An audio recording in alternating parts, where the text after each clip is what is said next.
कुठल्यात मोडता. आजच्या कीर्तनकार म्हणजे कीर्तनकार येतो, कीर्तनाची सेवा सांगितली की येतो आणि श्रीफळ दिल्यानंतर श्रीफळाच्या खाली काय आहे का ते घेऊन आपलं निघून जातो. त्याला काय घेणं देणं नाही. आपली देवाची सेवा करीत असतो आणि मिळालेलं श्रीफळाच्या खालचं वरचं तो पाहत नाही, घेऊन जातो. त्याला काय म्हणायचं? आजच्या कीर्तनकार, पाचच्या कीर्तनकार. तुम्ही 5,000 ठरवा, 6,000. तुम्हाला माहित आहे का? फोन केला, हॅलो, हा पहिल्या दिवसाच्या, पहिल्या दिवशी लोक असते ते का कीर्तनाला काहीतरी बोलू नका हो पहिल्या दिवशी, पण असू द्या. पण तुम्हाला माहित आहे ना आपलं आपलं माहित आहे का किती फिक्स हा. आणि जरी पाकिटात काय बच्चा कीर्तन करायला दिलं की मग ते बघतो 5,000 दिलं, त्याला 5,000 द्या नाही तर 10,000 द्या.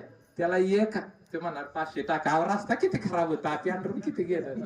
तुम्ही रस्ता तरी चांगला बनवायचा. अहो गावाहून आला असतो. असं चालतंय. तुम्ही थोडं